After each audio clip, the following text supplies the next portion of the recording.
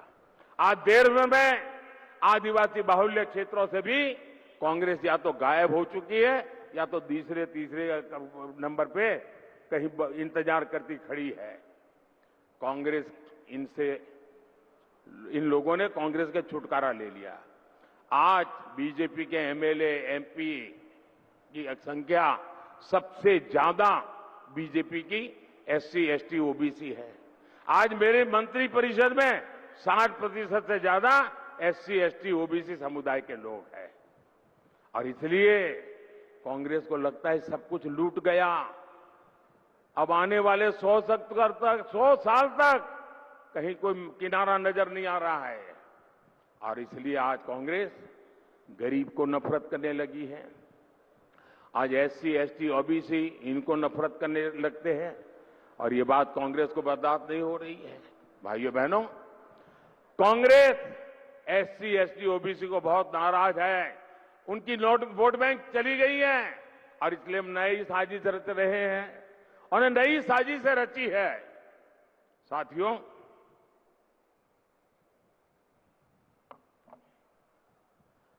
आप सब जानते हैं कि दशकों से कांग्रेस का सबसे बड़ा वोट बैंक माइनॉरिटी का रहा है और उसमें भी मुसलमान। इस वोट बैंक को उन्होंने बहुत पाला पोसा है, बहुत खातिरदारी की है। बीते दशकों में क्षेत्रीय दलों ने कांग्रेस के इस वोट बैंक में भी सेंधमारी कर दी। जो प्रादेशिक पक्ष है ना, उन्होंने उसमें से क्योंकि कांग्रेस 10 बोलती थी, वो 20 बोलते थे, कांग्रेस 25 बोलती थी, 50 करो। उनको पता चल गया है कि कांग्रेस को मारने का यही तरीका है। तो जो प्रादेशिक पक्ष पैदा हुए उसमें से बहुत सारे उन्होंने कांग्रेस को, जो मोनोपोली थी माइनॉरिटी की, उस पर भी डाका डाल दिया।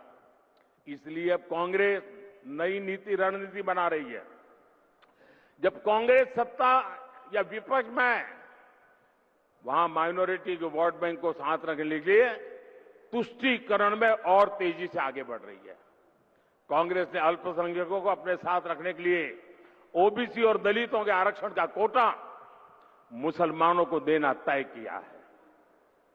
इसके लिए कांग्रेस पार्टी संविधान बदलना चाहती है। कांग्रेस चाहती है कि एससी, एसटी, ओबीसी के उनके हक का जो आरक्षण है वो अपने खास वोट बैंक को दे सके। कांग्रेस की इस साजिश के बारे में पहले ना कांग्रेस के दरबारी कुछ कहते थे और ना ही उनके लोग। 24 के चुनाव में मोदी ने कांग्रेस की ये सारी साजिश देश के सामने रख दी है। इसलिए कांग्रेस और उसके दरबारी मोदी से इतना गुस्से में है। ये चाहे जितना भी गुस्सा कर ले, मोदी आज पूरे देश को ये गारंटी दे रहा है कि एसटी, एससी, ओबीसी और सामान्य वर्ग के जो गरीब लोग हैं, उनका जो आरक्षण है, जो संविधान के तहत मिला हुआ है, बाबा साहब आंबेडकर के द्वारा मिला हुआ है, भारत की संसद ने दिया हुआ है, ये बीजेपी की गारंटी है, ये मोदी की गारंटी है, ये बीजेपी सरकार की गारंटी है कि धर्म के आधार पर किसी को भी एससी, एसटी, ओबीसी और जनरल के आरक्षण में से रत्ती भर भी हाथ नहीं लगाए दिया जाएगा।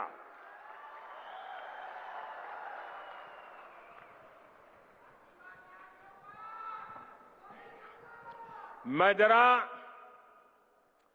आज सरदार साहब की भूमि से इस शाही परिवार को चुनौती देता हूं।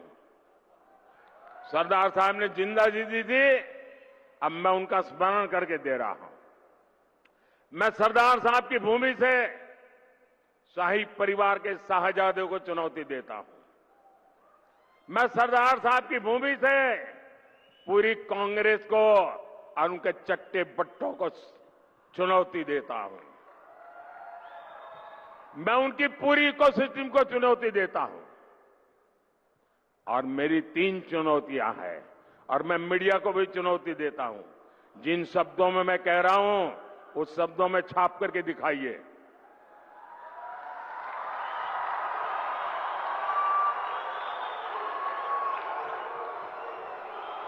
उनको लगता है कि मोदी ने बात छाप दी, टीवी में दिखा दी, तो शायद कांग्रेस कहीं की नहीं रहेगी। मेरी 3 चुनौतियां हैं कांग्रेस और कांग्रेस के पूरे इकोसिस्टम को। पहली चुनौती, कांग्रेस और उनके चट्टे बट्टे देश को लिखित में गारंटी दें कि वो संविधान बदलकर धर्म के आधार पर मुसलमानों को आरक्षण नहीं देंगी, देश को बांटने का काम नहीं करेगी। मेरी दूसरी चुनौती है, कांग्रेस देश को लिखित में दे कि वो एसटी, एससी, ओबीसी को मिलने वाले आरक्षण में सेंधमारी नहीं करेगी, उनका अधिकार नहीं छीनेगी, डाका नहीं डालेगी। मेरी तीसरी चुनौती है, कांग्रेस देश को लिखित में गारंटी दे कि जिन जिन राज्यों में कांग्रेस की और उसके साथियों की सरकार है, वो कभी भी वोट बैंक की गंदी राजनीति नहीं करेंगे। वो बैकडोर से ओबीसी का कोटा काटकर मुसलमानों को आरक्षण नहीं देंगी। ये मेरी 3 चुनौतियां हैं। शाहजादे, हिम्मत हो तो आ जाओ। संविधान को माथे पर लेकर के नाचने से बात नहीं बनती है। संविधान के लिए जीना, संविधान के लिए मरना, ये सीखना है तो मोदी के पास आओ।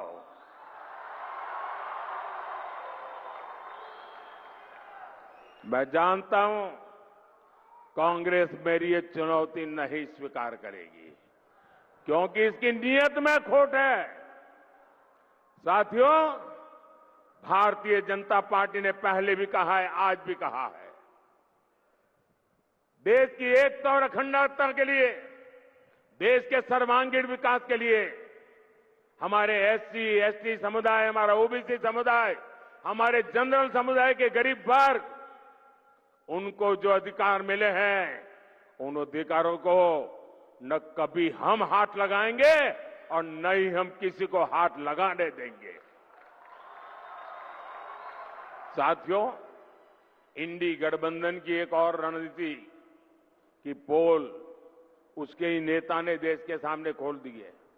अब इंडी गठबंधन ने मुसलमानों से वोट जिहाद करने को कहा है।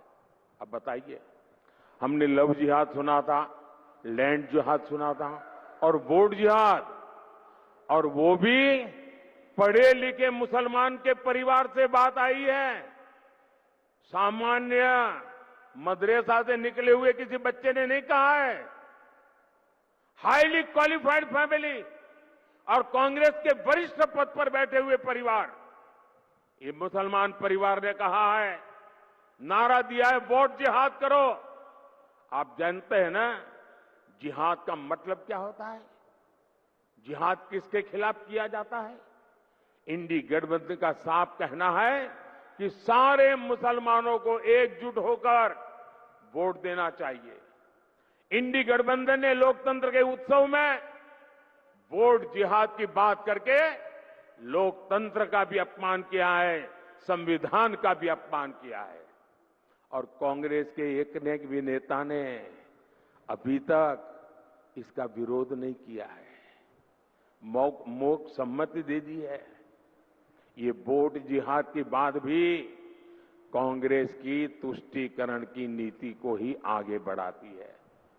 एक तरफ इंडी गठबंधन एसटी, एससी, ओबीसी सामान्य वर्ग को बांटने में जुटा है और दूसरी तरफ वोट जिहाद का नारा लगा रहा है। आज समझ सकते हैं कि इंडी गठबंधन के इरादे कितने खतरनाक हैं। साथियों, मैं बहुत लंबा बोल गया भाई। मारे आजे 4 સભાઓ કરીને રાત્રે કલકત્તા પહોંચવાનું છે। અહીંથી સુરેન્દ્રનગર, જુનાગઢ, જામનગર ને ત્યાંથી કલકત્તા, આટલું પૂરતું છે ને? હવે વિજય પાક્કો ને? વધુમાં વધુ મતદાન થશે ને? મતદાનના જૂના રેકોર્ડ તોડીશું, ગમે તેટલી ગરમી હોય તો એ તોડીશું। 7મી મે હવે 5 જ દાડા બાકી રહ્યા છે ને ભાઈ। હવે આ 5 દાડા તો પૂરી તાકાત લગાવવી પડે હો। સમાજના બધા વર્ગોને જોડે લઈને આપણે આ વખતે ગુજરાતમાંથી બધી લોકસભાની સીટો તો મોકલવાની જ છે અને મને ખાતરી છે કે તમારો દીકરો ત્યાં બેઠો હોય અને તમે કમળ ના ચડાવે એવું બને કાંઈ? અને મને તો કોઈએ કહ્યું સાહેબ ગુજરાતમાં તો તમે પ્રચાર માટે ના આવો, પણ હું પ્રચાર કરવા આવ્યો જ નથી। હું તો તમારા દર્શન કરવા આવ્યો છું, તમારા આશીર્વાદ લેવા આવ્યો છું અને તમારા બધાનો ઉત્સાહ જોઈને મને ઉર્જા મળે એટલા માટે આવ્યો છું। પણ આપણે બધા પોલિંગ બૂથ જીતવા છે ભાઈ, જીતીશું। અને મારો તો આગ્રહ છે કે સવારમાં દરેક પણના પ્રમુખ 25-25, 30-30 વોટરનું થાળી વગાડતા વગાડતા, ગીત ગાતા ગાતા લોકશાહીનો ઉત્સવ મનાવતા મનાવતા વોટ આપવા જાય। લોકશાહીનો ઉત્સવ હોવો જોઈએ, ખાલી પોલિંગ બૂથ પાસે ફુગ્ગા લાગે એવું નહીં। આખા પોલિંગ બૂથના બધા ઘરોમાં ઉત્સવનું વાતાવરણ હોય ભાઈ। લોકશાહી છે અને દીકરો આપણો ત્યાં બેઠો છે ભાઈ। તો ગુજરાતે તો જબરદસ્ત ઉત્સવ મનાવવો જોઈએ। ગમે તેટલી ગરમી હોય, રજાઓનો ઢગલો હોય સામે, તો પણ પહેલું કામ મતદાન, પછી જ જલપાન।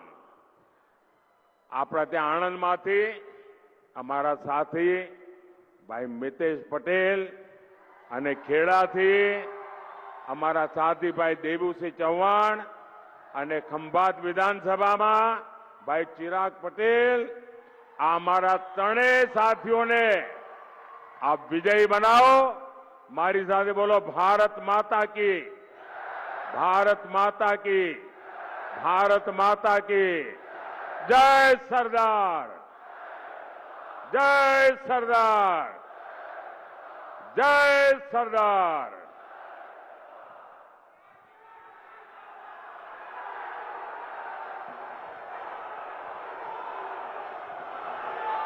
खूब खूब आभार माननीय वडाप्रधान श्री, माननीय आपणा सौना माननीय नरेंद्र भाई मोदी साहेब नो। जय जय गरवी गुजरात, जय जय श्री राम। अब की बार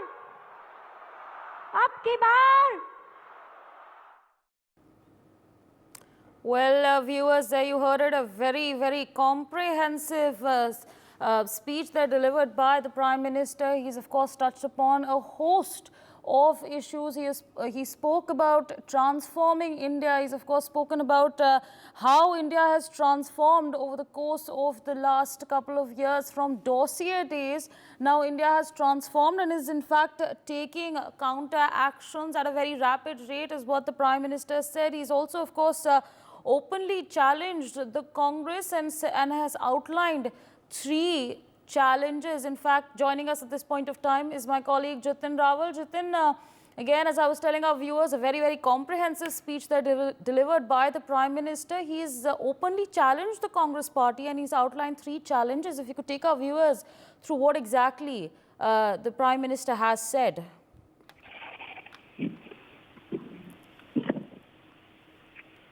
जी देखिए, बिल्कुल आपको बता दूं कि पीएम ने जब आनंद में जब जाहिर जनसभा को संबोधित किया, उस दरमियान उन्होंने बताया कि ये एक संयोग है। वो आप देखिए, आज भारत में कांग्रेस जो है वो कमजोर हो रही है, जो कि एक तरफ एक समय ऐसा था कि जब वो सत्तारूढ़ पार्टी थी, लेकिन उसने अपनी जब उसकी सत्ता थी तब उसने कुछ भी काम नहीं किए और उसी की वजह से आप देख सकते हैं कि आज जो है वो कांग्रेस कमजोर हो गई है। मजा ये है कि यहाँ कांग्रेस मर रही है, क्योंकि आपने देखा होगा लगातार, पिछली बार भी आपने असेंबली में भी देखा होगा किस तरह के कांग्रेस के परिणाम आए थे। पिछले 2 लोकसभा चुनावों में कांग्रेस एक भी सीट यहाँ पर जीत नहीं पाई है। हालांकि गुजरात में जो 26 की 26 सीट जो है वो भारतीय जनता पार्टी 2 बार से हासिल करती आ रही है और असेंबली में भी कांग्रेस लगातार जो है अपना प्रदर्शन जो है उसका खराब होता जा रहा है। उसी की वजह से पीएम ने कहा कि कांग्रेस यहाँ पर मर रही है, क्योंकि कांग्रेस को अब आम आदमी पार्टी का सहारा लेना पड़ा है यहाँ पर ये लोकसभा 2024 के चुनाव जीतने के लिए।